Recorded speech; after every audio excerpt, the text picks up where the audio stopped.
Hey everybody, it's Wade with 365 Thermal, and today I'm going to be doing a full review on the brand new Rix Leap L3R. That's right, we can get it to focus there. L3R, the R is for rangefinder, that's right. It does have the built-in LRF rather than the previous with the Bluetooth. So we've got the LRF right there in the lens. This is another good one. Let's get into it.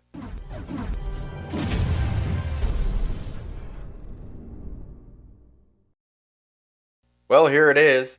A lot of people anticipate new optics coming onto the market. Everybody wants to know what it is, when it's coming out, what are the new functions and features. So this is the Rix Leap L3R.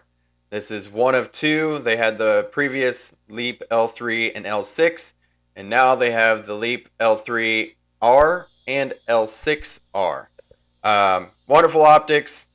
Very, very similar to the previous, but I will say the LRF is not the only upgrade to this. It does have an improved sensor. So it's got a sub 20 millikelvin sensor over the sub 25, as well as an upgraded photo video quality, and that is going to be a 1280 over a 920. So it's going to be a 1280 by 720 over a 920 by 720. So what does that mean for you? It means that the image that you get out of these new optics is going to be better than the previous. That bundled with the fact that you get the LRF, it's not Bluetooth, it's all integrated, built in right here into the lens. You got that and the ballistics calculator and everything with it, guys.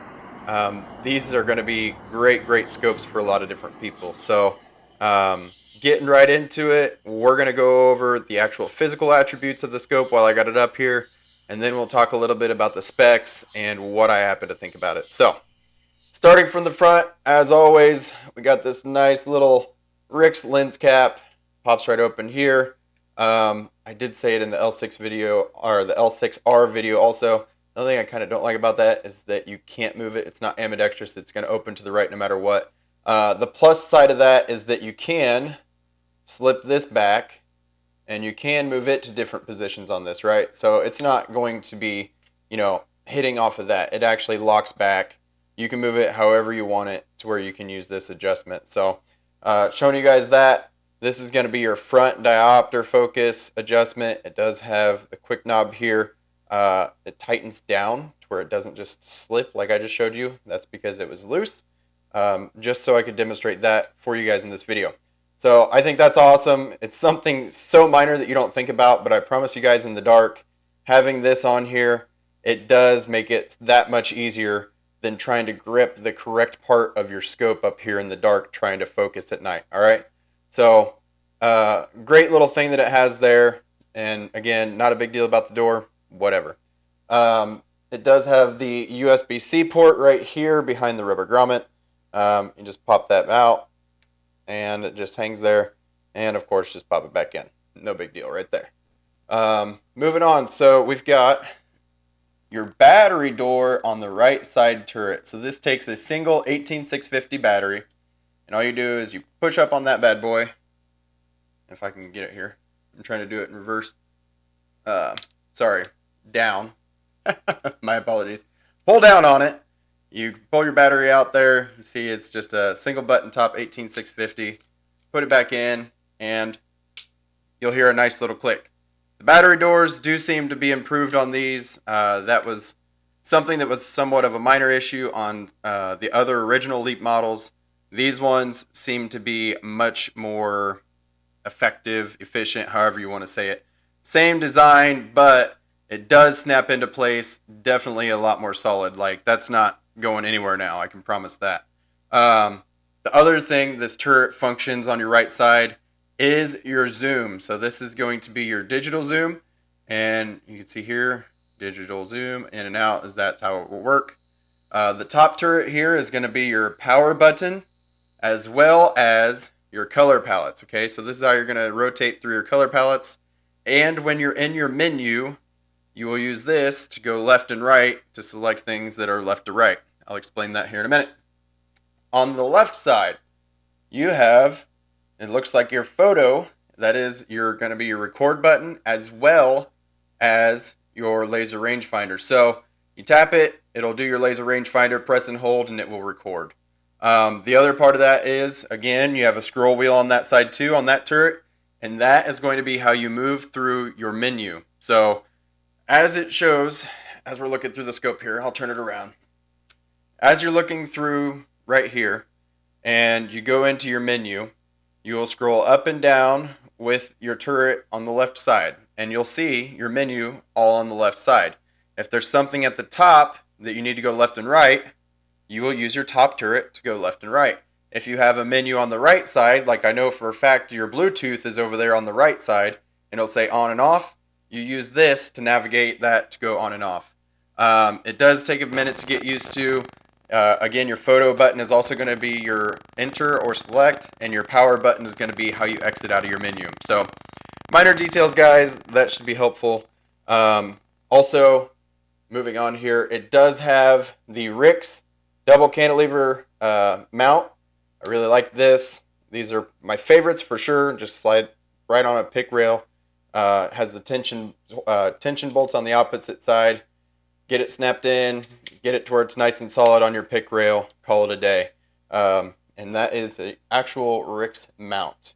If you don't like that mount for whatever reason, this scope does take 30mm rings. So you have that option available for other rifles that may or may not have a pick rail, something like that. Or if you just, for whatever reason, don't like the cantilever mount, you can switch it. Another thing here, so this little bad boy that I'm flipping up right here, this is going to be for your ocular zoom, okay? They call it optical zoom still, but it is ocular. So the way that works is as you move this to the right, your lens here, your display screen, is going to actually zoom and magnify to where it gives you the same zoom effect. So using this is going to break down your resolution much less than if you use your actual digital zoom through your scroll wheel here. Now technically it doesn't break down your resolution at all, but of course as it magnifies it's just not going to be as clear. So it's a much smaller loss doing it that way rather than digitally zooming, and it's a wonderful feature to have. So the last but not least, you do have your display screen here, and of course you got this rigid little bad boy right here. This is going to be your adjustment for your eyepiece as well as where your eye cup goes on. So that is pretty much it, guys, going over the scope itself. It's a really nice scope. I don't know if you guys have seen the price points on these are pretty solid. I don't say prices too much on the videos because it's hard telling when you'll watch this. But you guys, if you're interested, I'll have the link below in the description. And of course, it'll always be on 365thermal.shop. But we're going to move on to the specs, guys. And as always, I'm going to go ahead and read it off so I don't miss anything. So this is the Rix Leap L3R. It is a 384 by 288. It has a 12 micron sensor that is going to be a sub 20 millikelvin. As I said, that's an improvement over the previous sub 25 millikelvin. It does have a 50 hertz frame rate, a 35 millimeter objective lens. That is going to be the same as the previous Leap L3. Your optical zoom is going to be a 3.2 to a 9.6. So that's right here. That's going to be using this right here. That's your optical zoom. That's going to get you from a 3.2 to a 9.6. Linear field of view is going to be 13.2 yards at 100 yards. Digital zoom, that's going to be on your scroll wheel. That's right here. Digital zoom right there. And that is a 1 to 4x digital zoom. Detection range, same as the previous model is what they're saying. So it's going to be 1800 meters or 1969 yards. That being said, guys, again, it does have the improved sensor and the better image quality. So I would maybe bump that up just a little bit, but it will give you a little bit more of a crisper image. So the display screen is an AMOLED 1920 by 1080. It does have the built-in laser rangefinder in the front. That is good out to 1200 meters with a plus or minus 1 measurement accuracy. So plus or minus 1 meter measurement accuracy, sorry. Also, the video recorder, I said that's an improvement too. So that's going to be a 1280 by 720, which is an improvement up from the 920 by 720. So again, another upgrade for this model. The weight is the same as the previous L3, and that is a 2.4 pounds. Dimensions, pretty close to the same too, 14.2 by 3.5 by 3 inches. And of course, last but not least, we have the battery type. That takes the 18650 single battery right here inside the door. Pop that down. Now that I can actually do it and actually look at it. I don't know why, but it's weird whenever you're doing things in reverse through the video, right? So now you can look at it. I can tell you it is down, I promise. And put that 18650 back in there, snap it shut, and you're solid. And that says it has a 4-hour runtime on a single battery. It comes with 2 and the charger guys. You could also do a battery pack, a 5-volt USB-C battery, external battery pack. Can connect through your USB-C port right there on the front. And that is pretty much it, guys. I kind of ran through that a little bit quick. I try not to be too long-winded on these for you guys. Just get all the stuff that you need, the meat and potatoes right of it, so you have an idea of what's going on. You've seen some videos here. If you want to purchase this thermal, I will have the link in the description below. If you want to talk about it, you want to, ask about questions about this or compare it to anything else, please feel free to give me a call, 309-333-2044. And of course, I have all the other night vision, thermal optics, tripods, hunting lights, calls, you name it. Go to 365thermal.shop. Again, guys, I appreciate you watching. If you could, please subscribe, comment on the video what you liked, maybe didn't like. And I look forward to seeing you in the future. Thanks again, and have a good day.